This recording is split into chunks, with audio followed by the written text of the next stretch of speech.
नोंथांमोना राजखान्थिनि मन्थ्रि एमएलए राजखान्थिनि लिडारफोरखौ गोबां मुवा बेसाद राननानै होनायखौ गोबां नुबोबाय आरो नुबोगासिनोबो दं।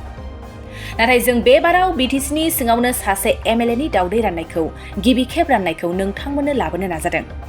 खौराङा साननै सिगांनि आरो जों बे खौरांखौ सोंखारिनानै एबा मायाबा मोनसे गाज्रि साननानै खौरांखौ फोसावाखै आरो खौरांखौ फोसावदों बिटिआरआव सासे एमएलए जानानै गिबि खेब नुनो मोननायनि जाउनाव खौरांखौ नोंथांमोननि गेजेराव लाना फैनाय जाबाय। जाथाया मासबाद बियाब एमएलए चरन बर' बिथांनि खौरां। बिथाङा गोबां समाव गोबां मुवा बेसाद रानबोदों, नाथाय बे खेबाव एमएलए चरन बर' बिथाङा गावनि आखाइजोंनो प्लेटजों प्लेट दावदै रानदों आरो माखासे रायजोफ्राबो दावदै प्लेट मोननायजों मिनि खुसिबो जादों। थारैनो मोनसे बाथ्राया गोसोआव फैदि मोनसे समाव बिपिएफ दोलोआ साथा, सिखा, रुवा, मुस्रि, कम्बल रानोमोन, नाथाय बेनि सोलाय दायो बिपिएफनि एमएलए चरन बर' बिथाङा दावदै राननायखौ नुनो मोननाय जादों।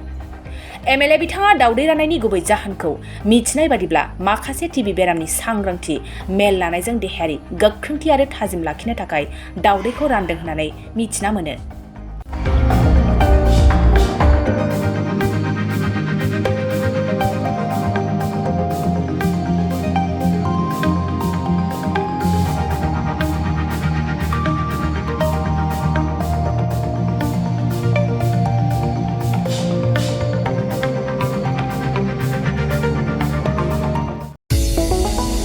चिराङाव सावस्रि सिबिथायनि थाखाय मोनसे मोजां फाहामथायनि राहाखौ लानानै फैदों एसटि क्लिनिकआ।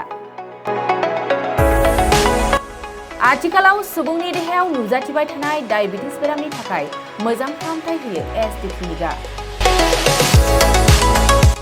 चिरां जिल्लानि एसबिआइ काजलगाव ब्रान्चनि लांगोनायाव फसंनाय एसटि क्लिनिकआव डायबिटिस बेरामनि अनगायैबो फाहामथाय होबावगोन लिभारनि जेंना आरो माखासे सरासनस्रा बेमारफोर। बे एसटि क्लिनिकआव डायबिटिस बेरामनि फाहामथायखौ होगोन जर'खा फाहामगिरि डक्टर समिक देबा। नोंथांमोना फुं आरो मोनाबिलि समावबो बे क्लिनिकआव फाहामथाय लानो हागोन। डक्टर, लेबरेटरि, मुलि, इसिजि सिबिथायनि खाबुफोरखौ बे एसटि क्लिनिकआव मोनजोबगोन।